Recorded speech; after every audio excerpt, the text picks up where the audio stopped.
parang lahat ng tao nakatingin. Naninigas yung buong katawan. Sobrang kinakabahan yun. Nababilang ko yung isip. Sumisikip yung dibdib ko. Then, kinakapos ako ng hininga. Paano kung ang pagiging tila mahiyain, nagiging out of control din? Ako po si Ashley. Meron akong social anxiety disorder.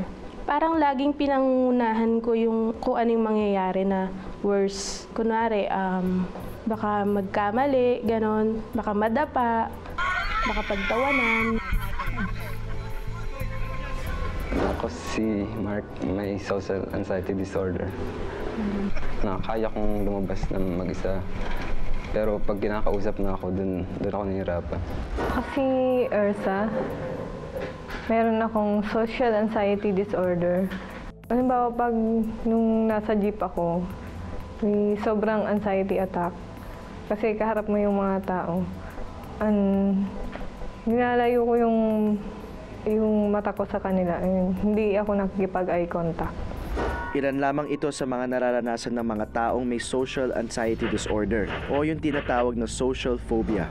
Hiyang-hiyang may makausap na bagong mukha at umaabot sa punto na naapektuhan pati pag-aaral, pagtatrabaho o yung mga tinatawag nating social experiences ay nalilimitahan kasi ina-avoid na nila yung pagmaraming tao to the point na talagang limitado ang kanyang paggalaw, limitado ang kanyang pakikisalamuha sa lahat ng mga tao, at the same time magtataka ka na parang hindi mo siya maintindihan bakit ganoon yung kanyang ginagawa kasi nga talagang apektado yung mga social skills ng taong ito.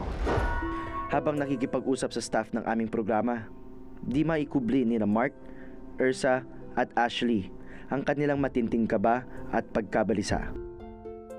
Hindi raw basta-basta kaso ng pagiging mahiyain ang social anxiety disorder.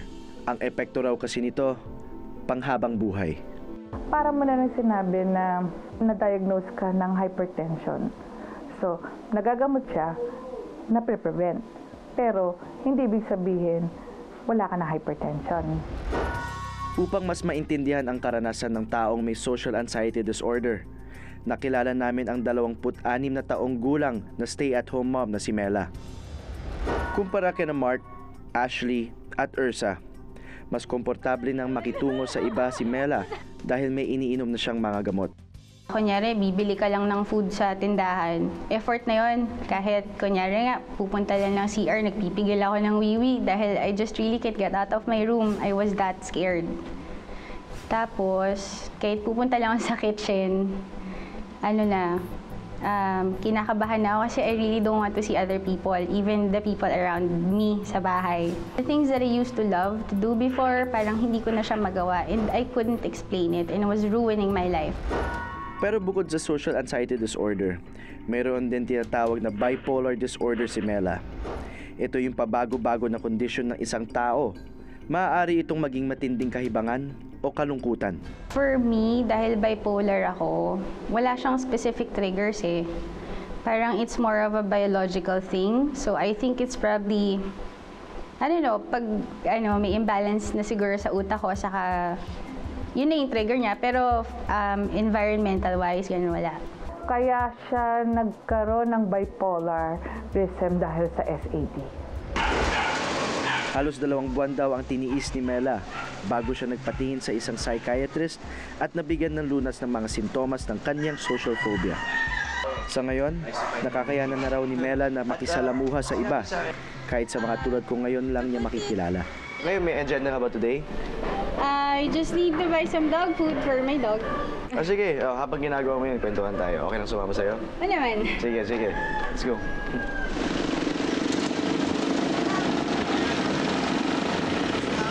Dati raw hindi nakakasakay ng jeep si Mela dahil sa sobrang takot. Pero ngayon, magkasama pa kami magko-commute.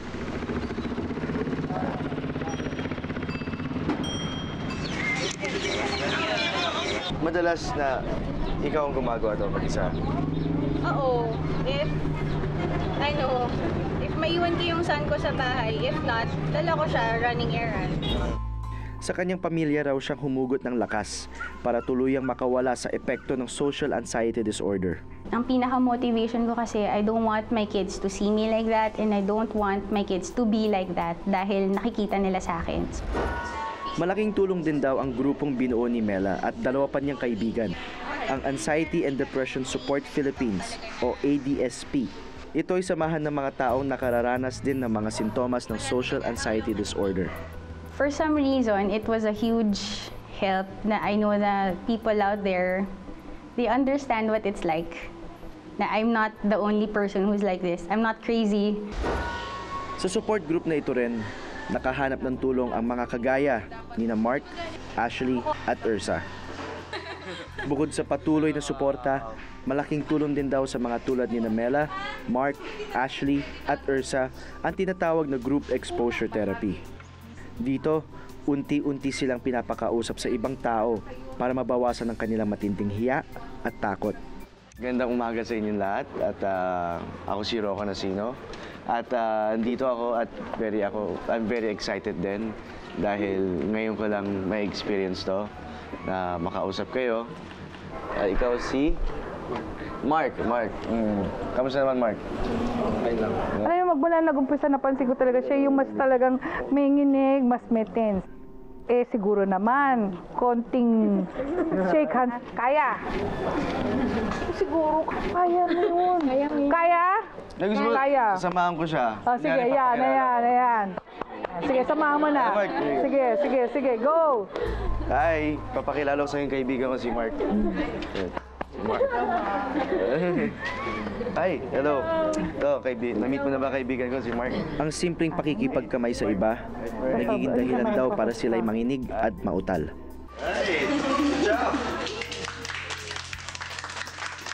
Sa unang tingin, tila parusa. Pero kailangan daw talaga nilang harapin ang kanilang kinatatakutan. Importante rin daw na matutunan nilang kontrolin ang kanilang mga anxiety attack. Natural sa atin na takbuhan o pagtaguan ng anumang takot. Pero kapag ito'y takot sa ibang tao, di lang ito mahirap iwasan. Napakalungkot pa ng labanan. Kaya naman para sa mga taong may social anxiety disorder, napakahalaga ang pag-unawa at suporta ng iba.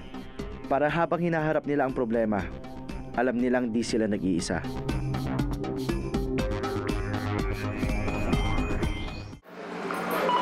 Siyempre, attention na unit. 1070 first alarm, location F Manalo, San Juan. Ako si Jefferson Limnagit. May weight na 440 pounds. Off muna. Hindi, medium lang. Hindi, off muna para hindi masyadong mahalo yung gulay. O yan, stock pa mo. Kain na!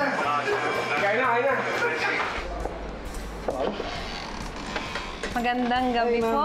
Ako po si Maril. Kain po. Hello, parang ang sarap naman ng kain natin. Hindi na namin napigilan, pasensya na kayo. Hindi nyo na napigilan? Opo eh. Eh kung hindi ko rin mapigilang makisalo. Pwede ba, ma'am?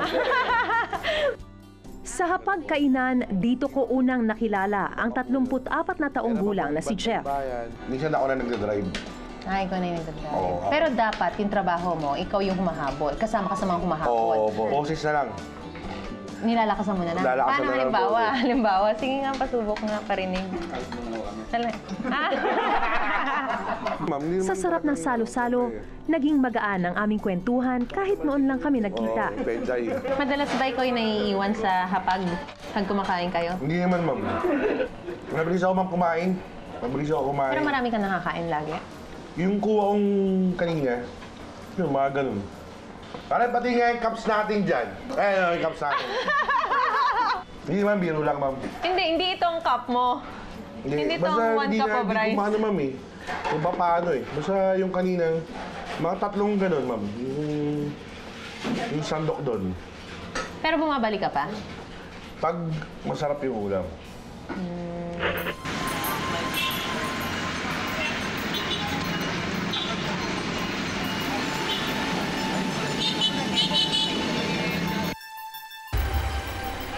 Halata naman daw sa laki ng kanyang katawan ang epekto ng pagkahilig sa pagkain ni Jeff.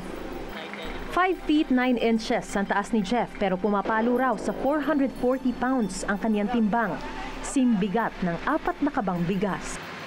Sasaya akong jeep. Tana, baka may makasabayaw rito. Asa rin ako, uy, bandalawang tao ka. So, ginawa ko nun, alam kong malaki na ako, para hindi ako nakakaabala, pumotor ako. Lalo yung mga bata, syempre, hindi mo na pwede patulan yan. Ano sinasabi? Baboy, taba.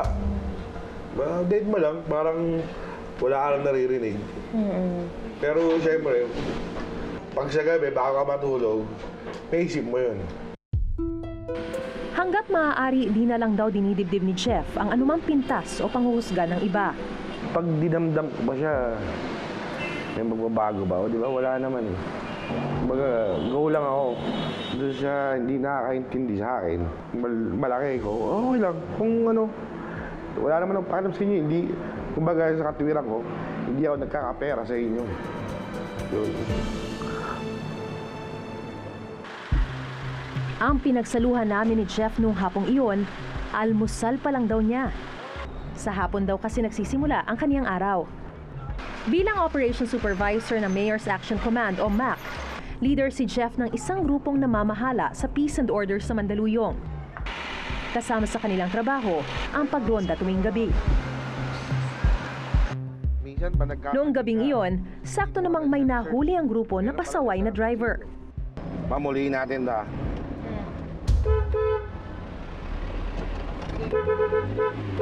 Pag ganito, hindi nyo na kailangan bumaba. Eh, hindi ba kasi alam naman nila yan kung ano violation, titikitan. Pero kung marami kaming napara, kailangan siyempre, kailangan nyo bumaba. Baka sabihin naman ng grupo, pabigat, di ba? Maliban sa kanyang trabaho, nahihirapan din si Jeff sa ilang pang araw-araw na gawain dahil sa kanyang sobrang timbang. Nang bumisita ang partner kong si Rocco sa bahay ni Jeff, nakilala niya ang alalay ni Jeff na si Larry. Kwento ni Larry, siya raw ang katulong ni Jeff sa ilang personal na gawain. Pagkapasok po siya, pagkagising po, pagpapalagay sa akin ng petroleum jelly sa paa. Petroleum jelly, okay. Kasi hindi niya po abot yan eh. Sa pagpapaligo, tumutulong ka din? Minsan po. Minsan, dinalo ko po yung paa niya kasi hindi po siya makayuko eh. Yung paa, kinukus ko yung paa. Pati yung likod. Kwento ng mga magulang ni Jeff, di naman daw siya mataba nung bata pa siya. Nung bata siya, ang ganda ng katawan niyan. Ang laki niya patingnan. Talagang yung pinipilit pa yan dating kumain eh, bago mag-school. Nang magkolehiyo raw si Jeff, nagsimula na ang kanyang paglaki. At nang masabak sa trabaho, lalo pang naging out of control ang kanyang timbang. Yung pagkain niya, naging habit ng ano na eh. Ang buhay niya. Hanggang sa tumaba na siya. Niyayaya ka mag-exercise. Tuwing umaga, wala. Talaga mahirap medyo. Dahil pag natulog na, wala na. Hindi mo nagigisingin. Sa trabaho, wala raw pumipigil kay Jeff basta't pagkain ang pag-uusapan. Minsan pag adobo talaga ulam, yung mantika ng adobo, yun ang sinasabaw niya talaga sa kanin. Pero suspetsya ng best friend ni Jeff na si Mark, maaaring ituring na problema na talaga ang kawalan ng kontrol ni Jeff sa pagkain. Kasi yung 3 times a day, yun yung nakikita namin na nandito. Na marami? Oo. Marami yung kain niya doon? Paano pagka bago siya, siyempre, bago siya pumasok, merong mga pasimpleng ano yan, nakain. Ano yun? Ayaw niya sabihin kasi baka nahihiya lang siya, ganyan? Siguro parang inaano niya, kinukonvince niya yung sarili niya na ito 3 beses lang ako kakain. Pero sa ano niya, may ginagawa siyang iba. Ayon sa isang psychologist, ngayong taon lamang napabilang sa mga psychological disorder ang sobra-sobrang pagkain o yung tinatawag na binge eating. Pag sinabi nating binge eating, they take in food until they are uncomfortably full. Yung busog na busog talaga. And then after having done that, merong konting feeling of guilt ba? Ano talaga, concern na talaga kayo kay Jeff. Talagang concern tayo dyan. Wala pang pamilya wala pang apo dyan Ano pong reaction niyo? Na magkaroon ka ng takot sa katawan mo. Kaya lang, napakahirap magpapayat. Ano sabi ng mga magulang mo? Ipapayat. Hindi sila gumawa. Hindi, joke lang. Mahirap talaga. Mahirap magpapayat. Hindi naman ganun kadali. Sa edad na 34 years old, wala pang sariling pamilya si Jeff. Pero balang araw, ito raw ang pangarap para sa kanya ng kanyang ama. Pero dahil tila out of control ng timbang ni Jeff na umaabot sa mahigit 400 pounds, nag-aalala na si Tatay Boy sa kalagayan ng kanyang anak. Talagang sobra taba ni Jeff. Talaga? Oo, sobra taba niya kaysa makautol niya. Una-una, risky ako sa sakit Once na may dumapo sa akin sakit, siyempre, hindi porket pataba, healthy, di ba? Sa bahay at sa trabaho, mahilig magpatawa si Jeff. Pero para makontrol ang kanyang timbang at kanyang kalusugan, hindi biro ang kailangan niyang pagdaanan. Una namin siyang ipinakilala sa isang clinical psychologist para malaman kung ano ang posibleng dahilan ng kawalan niya ng kontrol sa pagkain. Masarap kumain, yun lang. Wala nothing to do with meron kang dinidibdib, no? Wala po. Even yung hindi ka nakakatulog. Wala po. Talagang wala. Hindi po ako marunong magtanim ng sama ng loob Pag ginawa ko yun, baka magkasakit ako sa puso Inirekomenda ni Dr. May ang karagdagan pang counseling sessions para lubusang maunawaan ang tunay na nasa likod ng binge eating ni Jeff. In general, people don't tell you things outwardly on the first session. Sometimes it takes 3 or 4 sessions for them to open up. Bukod sa psychologist, kailangan din ni Jeff na pangmatagalang gagabay sa kanya para makontrol ang kanyang timbang at mabago ang kanyang lifestyle. Kaya naman, dinala namin si Jeff sa ilan pang mga eksperto mula sa isang kilalang wellness center. Iba't ibang pagsusuri ang ginawa kay Jeff para malaman ang nababagay na wellness program para sa kanya. Sa estado mo ngayon, Jeff, ikaw yung tinatawag nating morbidly obese na tao. Ibig sabihin, pag hindi natin kinontrol itong sobrang bigat ng iyong timbang, isa-isa lalabas yan, mga kondisyon na maaaring magdulot sa iyo ng mga karamdaman na pwedeng pangmatagalan or pwedeng mag-cause ng tinatawag nating premature death. Kung ito ba'y tatagal ng 6 na buwan, 1 taon, mahigit sa 1 taon, aalamin natin. Hindi tayo yung parang quick fix, no? Ipinakonsulta rin namin si Jeff sa isang nutritionist para matutunan niya ang tamang pagdidieta. Jogging in place. Kahit jogging in place lang. Kaya. Naano ko yung tuhod ko, iniingatan ko baka siyempre sa bigat ko. Yun ang actually problema mo. Hindi ko siya pinipwera. Hindi na kaya ng legs mo ang body. Yun. So simulan muna natin ang diet. Sa kanilang pag-uusap, nalaman ni Chef Malu na isa sa nakapagpapalala ng paglobo ng timbang ni Jeff ang nakasanayang niyang hindi pagkain sa tamang oras. Pagpunta ko na ng office, ang kain ko doon mga 7 ng gabi? Ng gabi. So mula alas 2 hanggang alas 7 ng gabi, wala kang pagkain? Wala, ma'am. Water lang. Yun ang nakakataba. Labis din daw ang intake o pagkain ni Jeff ng mga sangkap na malakas makataba tulad ng asukal. Na mahilig ka sa mga cakes, pastries, ice cream, leche plan, ma'am. Kadalasan yung kinakain natin, hindi nakakabusog, pero namataas ang calorie value. Para malaman ang ideal weight ni Jeff, sinukat ni Chef Malu ang kanyang body mass index o BMI. Ang BMI ay sukat na nagsasabi kung ang isang tao ay nasa tamang timbang para sa kanyang tangkad. Kung ang normal na BMI ay 18.5 hanggang 24.9, malayong-malayo daw dito si Jeff. Jet, ang BMI mo ay 86. Pag 30 ang BMI mo, obese ka na. Pero pag 86 ang BMI mo, anong patawag doon, Jet? Over. 5'9 ka, di ba? Lalaki ka. Ang timbang mo dapat 240. Kano po kaya kalaki yan, ma'am? Sana mo, kung matutulungan niyo ako, ma'am. Sa inyo po, maniniwala ako. Liliit ka. Leader si Jeff ng isang organisasyong nagbabantay ng peace and order sa kanilang lugar. Pero bukod tangi siyang hindi naka-uniforme.